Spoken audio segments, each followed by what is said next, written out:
won't. I want to talk Samson.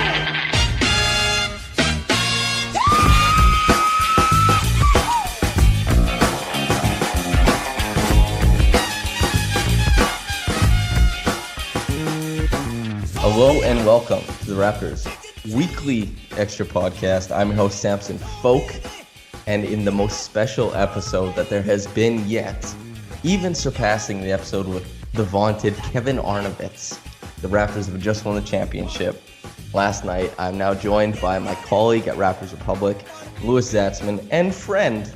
Louis, how are you doing, man? Hey, buddy. Every time we chat before we start recording, it's great, and then as soon as we go on air, you crack me up, man. You're great. You're the best. Thanks. So let's just hop into it right away. Most everybody watched the game last night. Over 50% of Canada is supposedly having watched at least some part of the finals, which is crazy.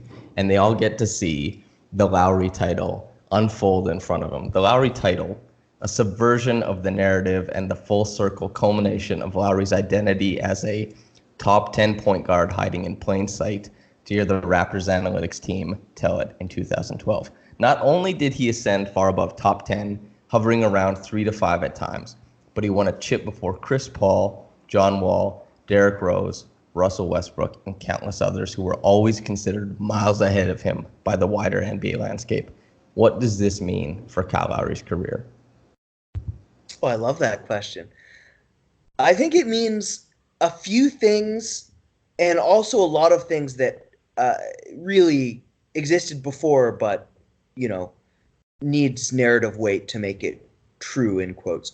So, you mentioned all those point guards that are supposed to be better than him. I mean, Lowry's always been better than John Wall. He's always been better than Derrick Rose, except for that 1 year. Like Chris Paul, of course, is the point god, but Lowry is just, he is, like you say, hiding in plain sight. And getting a championship is hopefully a way for that narrative to sort of be accepted by the broader masses. But honestly, I doubt it. I feel like people who doubt Lowry will continue to doubt him, whether or not he is a ship. He's going to be in the Hall of Fame now. I think that's something the championship did. But I don't know if he'll get the broad appeal we always want, because he's not that sexy a player. He never has been. He just wins. That's interesting. Is I think that I wanted the answer to be different, but that's probably realistic, is that he won't have the broader appeal. It's just that whereas before he existed as like a litmus test for the NBA, is like, what level of acidity do you bring to fandom? We're going to test you by the litmus test that is Kyle Lowry. What is your take on him? And if it's particularly acidic, we know you're bad for the fandom. We know that you don't appreciate a objectively great player in Kyle Lowry. And it's interesting that even after he's achieved all this, 26, 7, and 10 in the closeout game, probably had a bigger case for Finals MVP than most people would like to grant him. And now a champion. Even though he has accomplished all this now, and by the metrics has been one of the best players in the league the past 6 years, and is an analytics darling, is beloved by the Raptors franchise. It's crazy that in the league, he's probably still going to be understood as overrated, which is kind of crazy. What do you think about that? Yeah. People within the Raptors fan base, right? People who watch Raptors games all the time. After a cold streak from Lowry, he'll go 1 for 6 from 3 for a game. People will be like, "Oh, we need to bring in a real point guard. Gotta get Derrick Rose in here." It's people just have no understanding. And Kevin Arnovitz, your buddy wrote about it. Everyone and their grandmother has a piece about what makes Kyle Lowry so good. But when it comes down to it, it's almost incomprehensible, right? For people who aren't on the court with him, who don't watch it at that moment, because it's stuff that is not recorded in anywhere, not even in the advanced stats. And so someone who averages, 14 or 15, 9 and 5 this year, went to the All-Star game, and people just they don't watch every game twice. They're going to, criticize that. And so whether you're a champion, I mean, he was a 5-time All-Star before that and still getting criticism. So I'm sure when people look back at him in the Hall of Fame, he'll be criticized then as well. I think I've been making a comparison to Chauncey Billups for, I think, 3 years, and it wasn't spurred on by anything other than Chauncey Billups being one of Kyle Lowry's mentors. Yeah. Chauncey Billups telling Lowry that, hey, you got to sort it out in Toronto, echoing the same sentiments that Masai Ujiri did in that famous conversation about Kyle maybe not having a place in the league. It's interesting that you brought up, should the Raptors be looking elsewhere? Not that you think that, but that is sometimes posed as an actual question. And not only is Lowry probably going to average 15 assists next year, but he'll more than likely be the incumbent point guard. Talking about a guy who has been suggested as a replacement for Lowry at times, VanVleet. VanVleet had a couple superstar isolation plays and made a couple shots out of the pick and roll. It was pretty clear he did that, and that was incredible. His shot making was fantastic. Our mutual friend Michael Pina wrote about how he's the best end of shot clock shooter there is in the league. Even though that happened, it's still pretty clear that his value on offense is as an off-ball player. I think that's something most clever writers have been clued into for some time. He's been called the smallest forward by some, and with his terrific show-stopping performance against Curry on one end and his fantastic job as a Reese valve and shot maker on the other, do you think there's any chance he'll be cast into roles in which he doesn't fit in the future? And what does his role in this championship tell the league about looking for 3-and-D players at the guard positions as opposed to just the wings? Yeah, you said I was going to love these questions. I love it. Okay, so a bunch of things. I want to start with him in the future. So he was miscast this year, right? He spent most of the year as an on-ball initiator, which was not the best for Toronto. I mean, the year before this, he was a top, I think 50 player, according to most advanced stats, because he was just used off-ball. Elite defender, elite catch and shooter. And that was his whole role. And he stepped into a much bigger role this year. And frankly, he didn't fill the shoes as well as I expected him to. And then in the finals, he closes the game on the ball, isolating against centers, stepping back, hitting shots. So will he be cast in a role that currently isn't appropriate for him? Maybe, but it might be appropriate for him in the future. I think it's clear that the Raptors have a plan for him to be the heir apparent to Lowry. And he needs to work on a bunch of skills before then, and he has. He's gotten a lot better at some of those skills. Still not the best pick-and-roll passer to the roller, but I have total faith he can work on those skills. So, yeah, the littlest forward for now, but certainly a point guard, I think, in the future. And so what do you think about that as far as the NBA landscape? He has, and I think the people who understand the game notice how he wasn't a typical point guard. Even though he's small, he handles the ball sometimes, and people might think, this guy's the heir apparent to Lowry. And I think you and I probably disagree on that because I very much do like his role. I'd like to see him expand within the role. But a lot of people see him as a small guy who handles the ball. That's a point guard. It looks like a point guard, sounds like a point guard. That's what it is. But I think some people recognize an Eric Gordon, a Fred VanVleet, small ball handlers who shoot the lights out and are really crafty, giving the chase on defense, running around pin downs. Yeah. That can open up into this whole other genre of 3-and-D players that has not received love in the NBA to this point. And especially with the league transitioning to point guards, it's been so point guard heavy for so long. Is that something we can expect to see in the league? And is Fred VanVleet one of the red herrings of how that ends up being in the league at some point? Yeah. I think when it comes to 3-and-D guys, a skill that's often overlooked by people who talk about analytics as sort of the answer to all those questions is initiation skill remains just so valuable. Eric Gordon was a great example because he's a really good secondary, tertiary initiator. He can beat most guys off the dribble. And Danny Green, for example, does not have that skill. He is not as good an initiator as many other 3-and-D wings. And so you saw at the very end of the game, I mean, he still has his dribble when he's matched up against Draymond Green, right? Most guys, like, just take him off the dribble. Just dribble. Go get fouled. And he just wasn't able to do that, and he turned it over.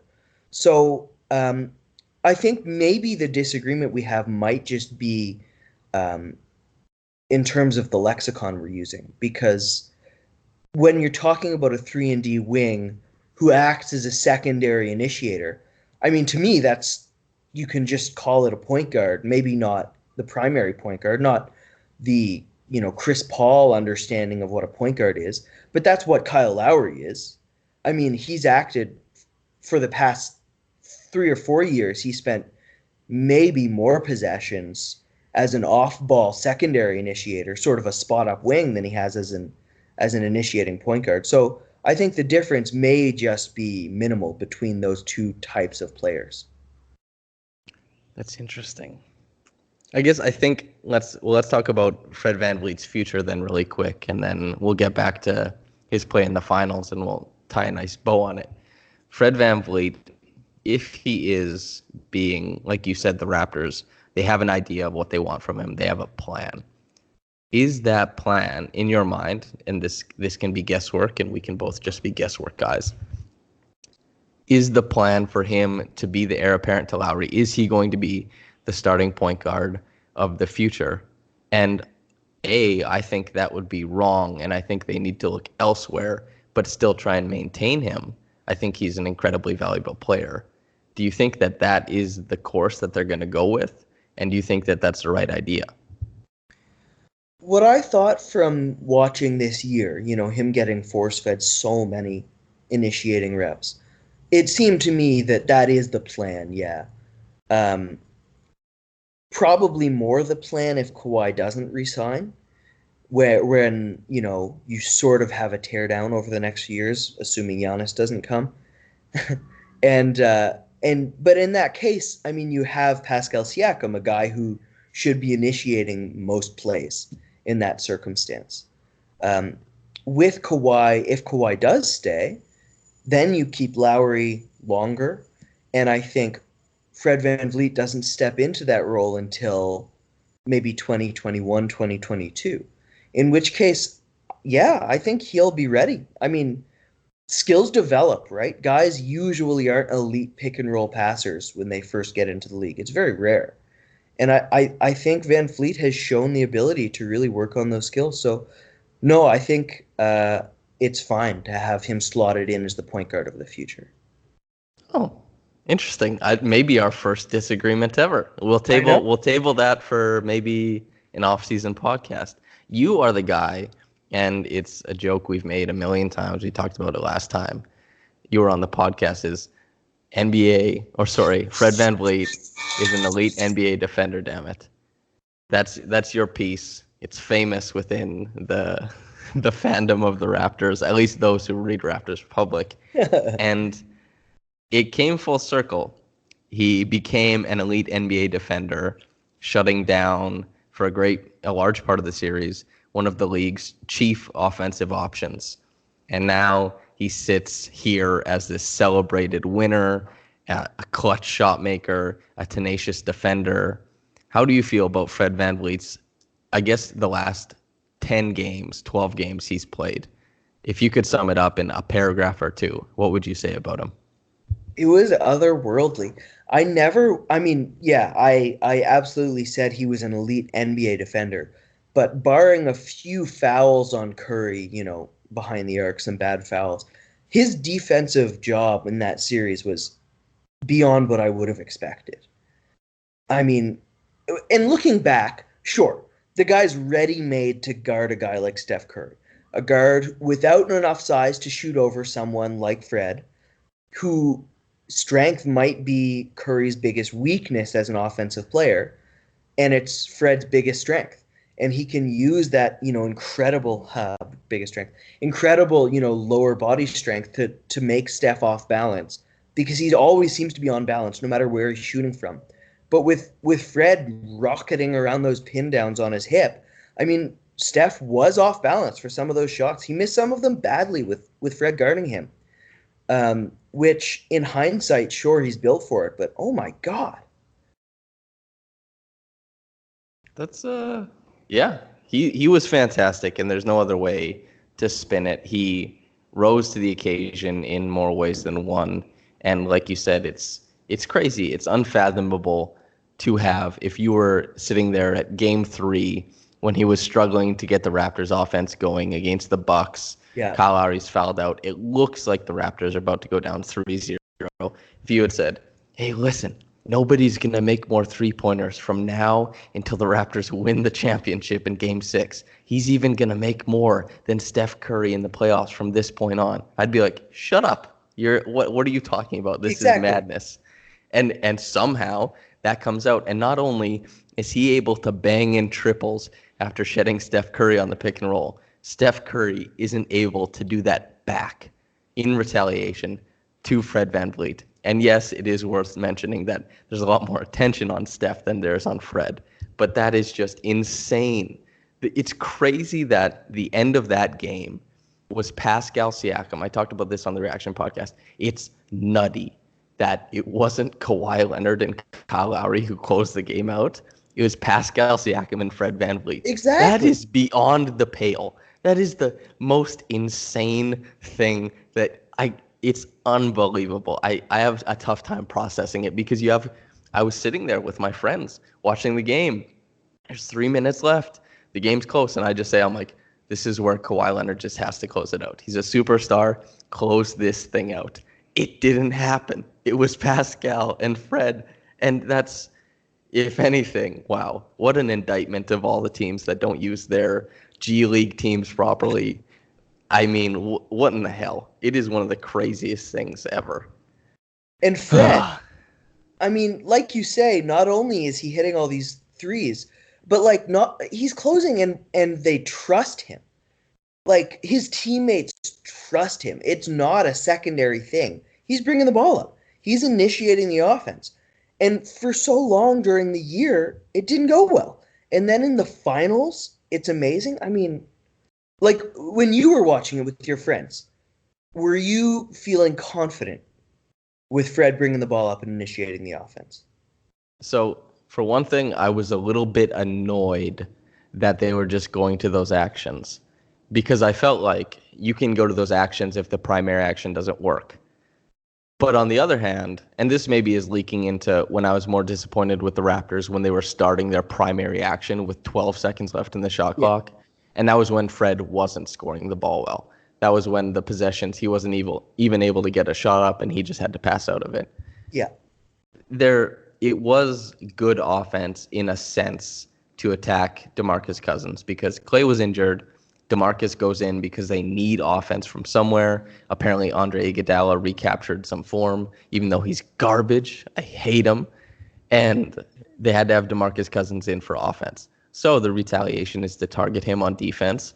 And after Game 5, where, Kyle Lowry used his speed and embarrassed DeMarcus Cousins going towards the rim 4 or 5 times, those little stop and pops, getting the flyover from DeMarcus Cousins, it was fantastic to watch how much of a gamer Lowry was to score in that way. And then VanVleet did the exact same thing. I don't blame the Raptors for going to the DeMarcus Cousins pick and roll, flattening it out and attacking. It's the right thing to do, and that's, analytics be damned, whatever. Even though I know analytics are fantastic, I'm a big fan, but just target a mismatch. Don't worry about the right type of shot. Worry about whatever shot it is. Worry about a guy who can get a perceived mismatch and score in that way. And to see Fred VanVleet as the guy that they looked to get the mismatch is not only indicative of the Raptors team, how they're built as far as the trust they have in everybody, but also Fred VanVleet's crazy rise to this pseudo-stardom in the NBA Finals in which he got a vote for Finals MVP. It's kind of nuts. It's the smart thing to do to attack DeMarcus Cousins. It was shocking to see that Fred VanVleet was the guy who ended up doing it. But even more so than that, shocking that he was the guy who succeeded at it. as the Raptors went and won an NBA championship. I've been talking for quite some time because you threw that question back to me. So the next question is, oh man, a little bit out of breath. Kawhi Leonard, in that interview he did with Kyle Lowry, he said the journey is lovely after winning the chip. And he's no doubt had a journey getting to this point, just like he had a hell of a journey getting to the NBA. At 27, accomplishing so much, closing the book on 2 dynasties, supposedly, is he punching his way closer and closer to a top 10 or top 15 spot all time? Yeah, Kawhi's rise has also been incredible to watch. I mean, if you watched him at San Diego, if you watched him in his first years in the league, his handle was not good. And now he is one of the best isolation attackers in the NBA. And so, sure, he's always, had the defense, but his offensive ability is really what makes him in that conversation. And so top 10 guy, top 15, I would probably say that's out of reach for him.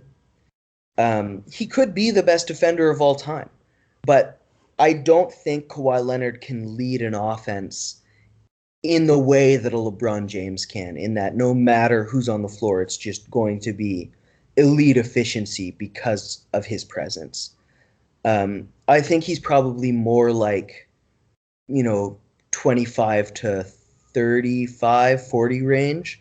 That may be nitpicky, but I still think there's just a little bit of offensive limit there. But he's a surefire first ballot Hall of Famer already. I mean, if he retires tomorrow, this guy is already one of the best players of all time. So I'm probably just nitpicking, the way you worded the question. Yeah, well, no, it's interesting, right? Is because of how much individual things are weighted because, and not to be anything bad about this Raptors championship, it's wonderful and I love it. But the greatest championship I've ever seen in my lifetime was 2016 with the Cavs. And I think people weight that differently. So I was interested to see, how do you weigh what Kawhi Leonard's done? Because there's a couple different things that factor into how he's been able to achieve things, where he's come up. And yeah, it's an interesting conversation to think about where he places himself after doing these recent and crazy accomplishments that, we as Raptors fans appreciate so much. Do you think it's strange that Jimmy Butler, Paul George, and Kawhi Leonard were all drafted for their defense and all rose to offensive stardom after playing LeBron James in the playoffs? Isn't that kind of incredible? Wow, the after playing LeBron James in the playoffs part threw me for a loop. That never occurred to me. That is incredible. And it just, sorry to cut you off, but it really makes you sad that OG Anunoby was injured this year because apparently he would have been as good as Paul George right now had he been healthy, as per the play the LeBron in the playoffs, enter stardom from the wing formula. Yeah, I think Anunoby has a really bright future. But aside from that, yeah, the Leonard, where you weight things, that's an interesting question I didn't pick up on at first. Because, take, for example, Game 5, he had something like 26 and 12, and it wasn't a good game. And so that's how do you rate something like that? Does the nuance of, the value of his contributions go down in the history book? Or is it just 26 and 12? They almost closed out. Then they won a championship. So you're rating it as highly as you do, a LeBron 26 and 12 game in the 2016 series. It's interesting how you would weight things like that. I mean, I'll throw that question right back at you. I think that you and I will weigh it with nuance. I think that the wider NBA landscape, the fans will say, not even that they almost closed out. In 3 years, they're going to say they won in 6. Kawhi Leonard was the Finals MVP.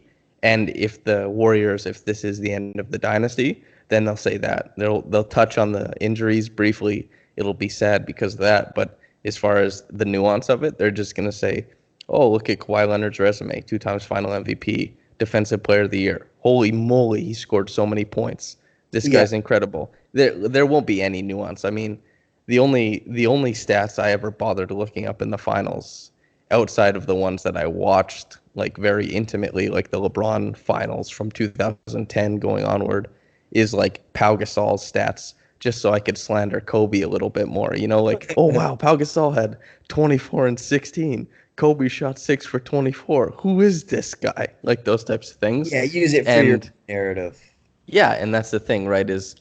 That's why I was so interested to get your opinion on, is Kawhi punching his way into top 10, top 15? Because yes, there's recency bias in that question, but will people build him up that way? And with rising to that level, people get so much more nitpicky. Like when you said, are we going to look at his game 5 the same way? Because nobody talks about a Tim Duncan finals game. But if you talk about Kobe, who is on the very top end of conversations as far as GOAT status, you do get into the weeds, and people do bring up 6 for 24. People do bring up LeBron's specific finals games. People do bring up Michael's specific finals games. So yeah, I love that you flip that back to me, but I agree with you. I don't think Kawhi has reached that height. I think he's definitely a first ballot Hall of Famer without question. But I don't think we'll be getting into the weeds about his contributions. I think we'll just say, wow, what a damn player. And I'd love to have him back. It'd be crazy for him to resign. That would be the best thing ever, obviously. To his credit, though, that thing he does where he'll just walk up the floor and hit a pull-up triple, then have a stop, get the rebound, walk up and hit another pull-up triple to call a timeout, the other to force a timeout. He did that maybe 3 times in the playoffs, I think. He did that in Game 4 and Game 5 against the Warriors. Won the third, won the fourth quarter. And just that those moments, those weapons cannot be rated too highly. That is a Jordan-esque moment that guys just don't have. Yeah, that's the thing that's crazy, right? Is that's why I was sitting there with my friend saying, Kawhi's a superstar, he'll close it out, because his sense of the moment is so strong and he's so capable. You think back to him bringing the Raptors back from these large deficits they built themselves into throughout the playoffs, right? Against the Bucks in Game 6 when they closed it out. Like, they were down by such a large margin, and he just went on that torrid pace until the end of the third quarter, and they were down by 5 or 3, whereas it used to be like 14, and you're just like, what the hell happened? And Bucks fans are probably like, what the hell happened? Because he just goes supernova for some period of time, and then all of a sudden it's like, oh wow, the game is back in the balance, and Kawhi Leonard exists on one team and he doesn't on the other. And you just think that he's the guy who's going to do it, which is why, maybe to just end this whole thing, that Kawhi Leonard is fantastic, but even more so, this Raptors story is about the collective and the team, is that Fred VanVleet and Pascal Siakam and Kyle Lowry all had such large roles on this championship team, even though Kawhi Leonard is one of the largest stars in the league. And the narrative may bend that way, that he carried them, which he did for large parts of the playoffs. But in the finals, the Raptors culminated in this team. They really became a winning team because they weren't super dependent on, Kawhi Leonard. They weren't so dependent on Kyle Lowry, more than they usually are, of course. But it's Pascal Siakam, Fred VanVleet, Marc Gasol, Powell, whoever else steps into the fray. It's emblematic of the way they built the team, of just putting all these intelligent guys together who make the right play, and the game having its ebb and flow and just falling into the right hands at the right times. Agreed. Next question, man. And not even a question, just a name. We talked about him before. Pascal Siakam. Maybe not by play style, but by trajectory. Can you remember a player who has had a more resounding most improved player season? Paul George's most improved season was pretty incredible. When was that? Was that? I think 2012. 2012? Or 2013, I believe. And Giannis had an amazing one. Like, Giannis's most improved season was almost spectacular. like almost like dumbfoundingly spectacular. But the difference between those two guys, though, and Pascal Siakam is, first of all, how crazy we're talking about him in the same breaths as those guys. But second of all, they started from a much higher level, which makes it very different. They were already very high level starters. And Siakam was not.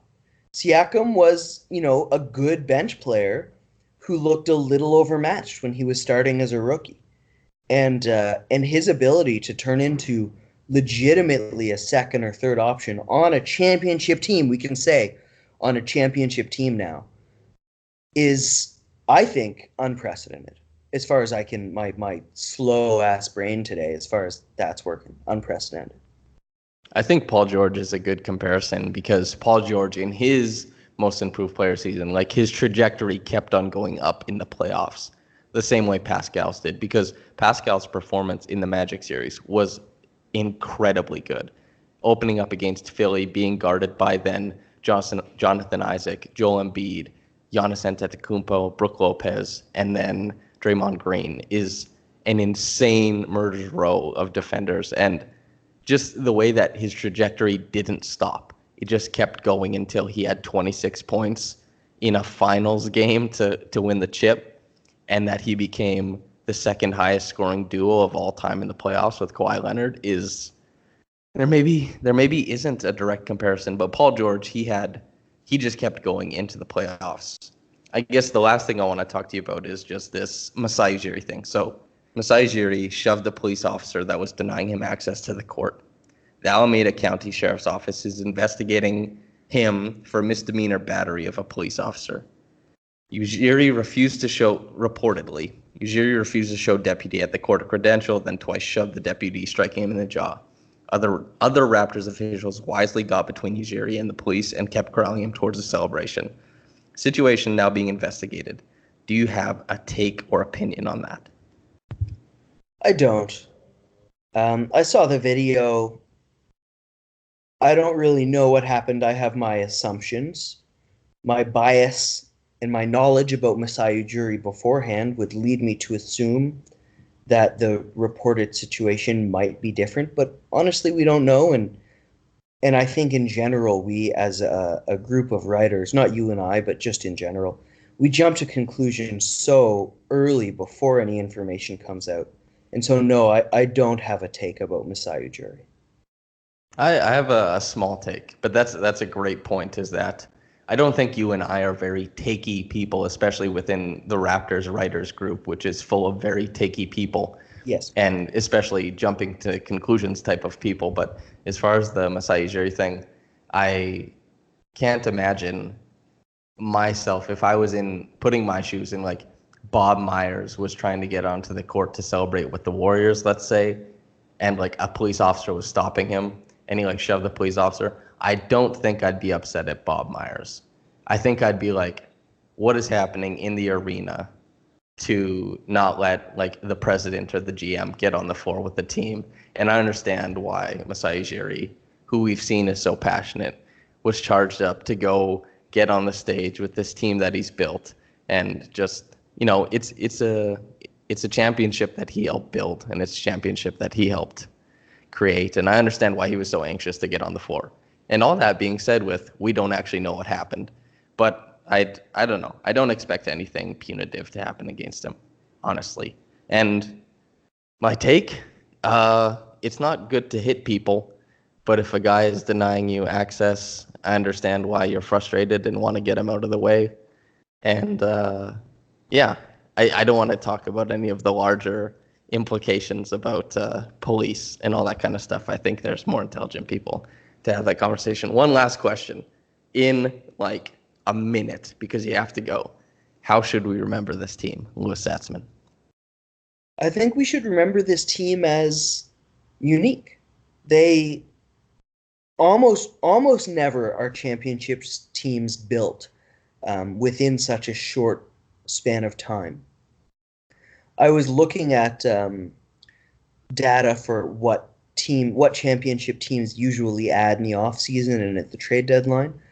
And Marc Gasol is a far bigger ad in terms of stylistic change than Peja Stojakovic, for example, was for the Dallas Mavericks, which was the biggest example since the 90s. And so this is a different team. We should remember them for their lovability, for the players who are unbelievable. But I think most of all, we should remember them for being unique, for being the team that felled the dynasty. Thank you. That's a great way to put it. And if you're wanting it put into great words, Zach Lowe wrote an incredible article, and I'm talking to you listeners. Zach Lowe wrote an incredible article regarding what Lewis just said about how unique and lovable this Raptors team is. Lewis, you have to go, like, right away. I'm going to let you go. Thank you so much for hopping on, man. Love you to bits, and I'm very happy to have had this season with you as a friend and as a colleague, and for this to end in the Raptors championship. I hope you have an incredible day, man. It's been a pleasure. Take care, buddy. Hello, listener. Thank you so much for tuning into this podcast. It was incredible to have you. Sorry we had to end it so abruptly, but Lewis is a very popular guy today. He's done an incredible job writing all this year, and he's in high demand as far as radio station, TV spots, all those things go.